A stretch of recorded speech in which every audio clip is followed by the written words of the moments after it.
Sai Satcharitra, Chapter 21. Stories of V.H. Thakur, Anantrao Patankar and Pandharpur Pleader. In this chapter, Hemant Pant relates the stories of Vinayak Harishchandra Thakur, B.A. Anantrao Patankar of Pune and a pleader from Pandharpur. All these stories are very interesting, which, if very carefully read and grasped, will lead the readers on to the spiritual path. Preliminary. It is a general rule that it is our good luck in the form of accumulation of merits in past births that enables us to seek the company of saints and profit thereby. In illustration of this rule, Hemant Pant gives his own instance. He was a resident magistrate of Bandra, a suburb of Bombay, for many years.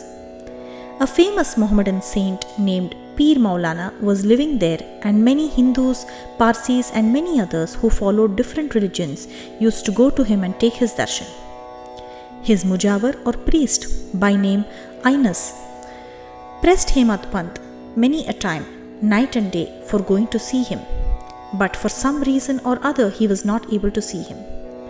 After many years, his turn came and he was called to Shirdi, where he was permanently enlisted in Sai Baba's Darbar.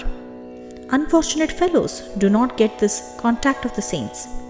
It is only the fortunate ones that get it.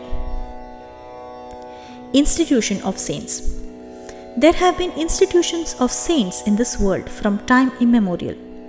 Various saints appear or incarnate themselves in various places to carry out the missions allotted to them. But though they work in different places, they are, as it were, one. They work in unison under the common authority of the Almighty Lord and know full well what each of them is doing in his place and supplement his work where necessary.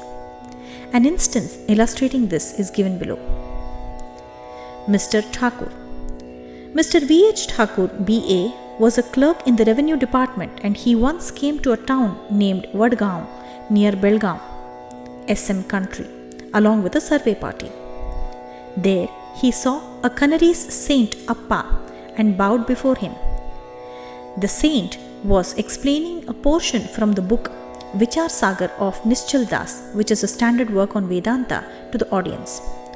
When Thakur was taking his leave to go, he said to him, "You should study this book, and if you do so, your desires will be fulfilled.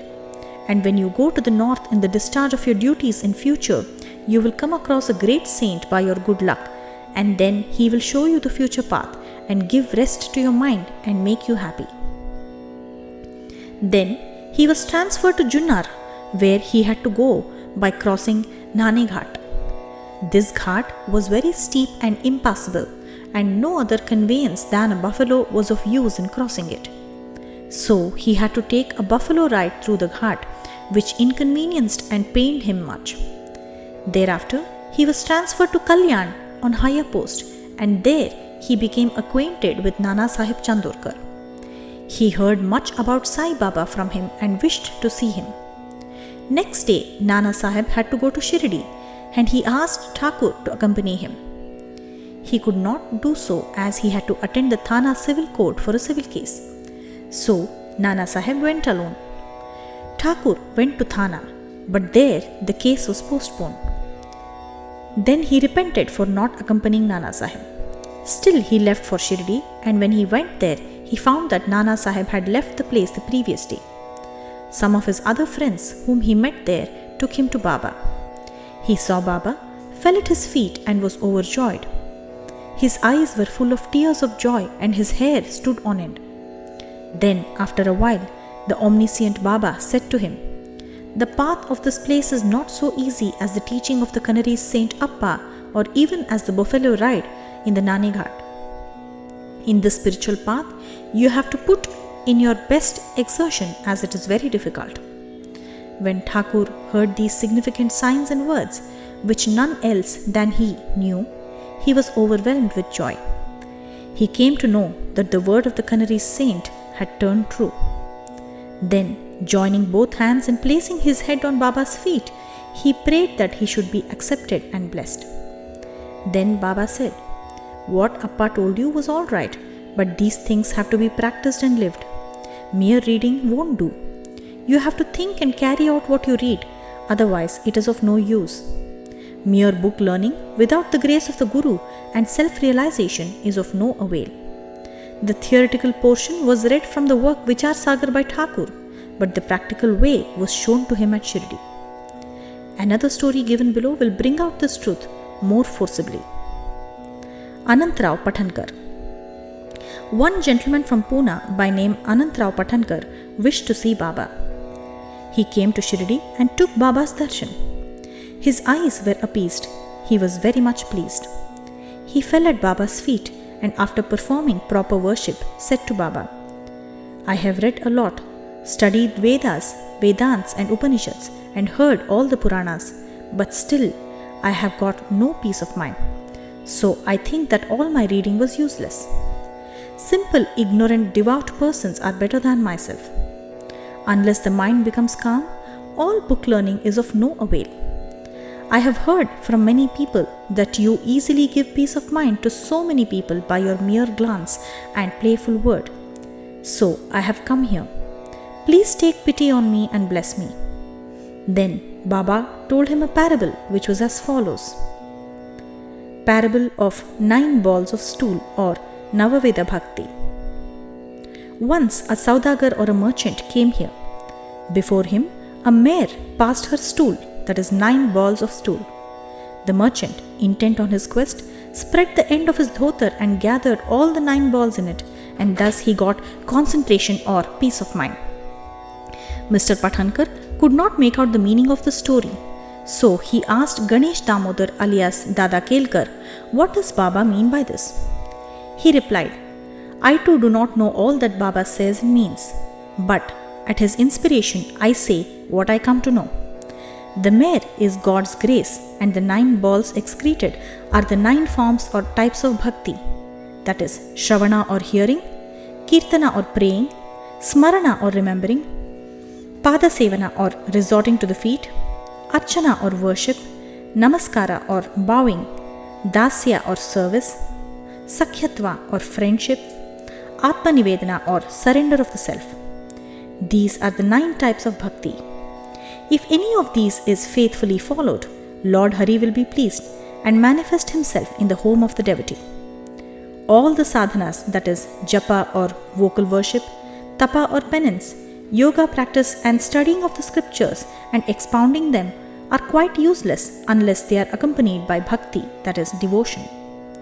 Knowledge of the Vedas or fame as a great jnani and mere formal bhajan or worship are of no avail. What is wanted is loving devotion. Consider yourself as the merchant or seeker after the truth and be anxious and eager like him to collect or cultivate the 9 types of devotion. Then you will attain stability and peace of mind. Next day, when Pathankar went to Baba for salutation, he was asked whether he collected the 9 balls of stool.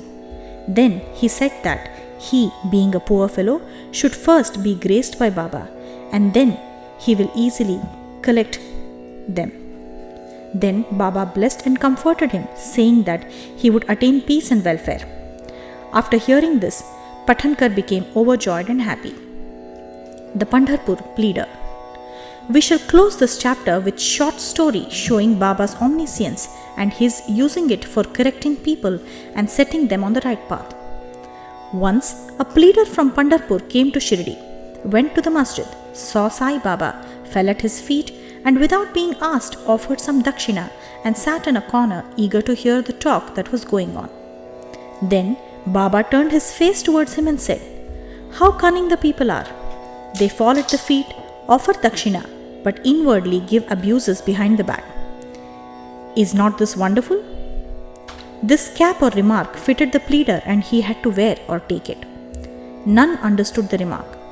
The pleader grasped it but kept silent.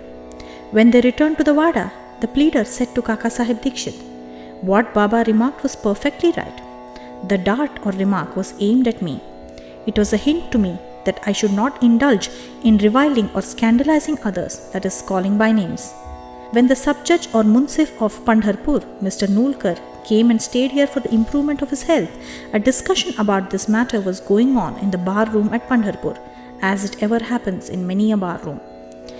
It was said or discussed there whether the ailments from which the sub-judge suffered were ever likely to be got rid of without medicines by merely going after Sai Baba, and whether it was proper for an educated man like the sub-judge to have recourse to such methods. The sub-judge was taken to task, that is, he was criticized, as also Sai Baba. I also took some part in this affair, and now Sai Baba showed the impropriety of my conduct. This is not a rebuke to me, but a favor, an advice that I should not indulge in any scandal or slander of others, and not interfere unnecessarily in others' affairs. Shirdi is about 100 kos. One kos is 3 miles distant from Pandharpur. Still, Baba, by his omniscience, knew what transpired there in the bar room. The intervening places, rivers, jungles and mountains were not a bar to his all-perceiving sight, and he could see or read the hearts of all. There was nothing secret or veiled from him. Everything far or near was plain and clear to him as broad as daylight. Let a man be far or near, he cannot avoid the all-pervading gaze of Sai Baba. From this incident, the pleader took the lesson that he should never speak ill of others, nor unnecessarily criticize them. His evil tendency was completely got rid of, and he was set on the right path. Though the story refers to a pleader, still it is applicable to all. All should, therefore, take this lesson to heart and profit thereby. Sai Baba's greatness is unfathomable, so are his wonderful Leelas. His life is also such, for he is Parabrahman or Lord God incarnate. Bow to Sri Sai, peace be to all.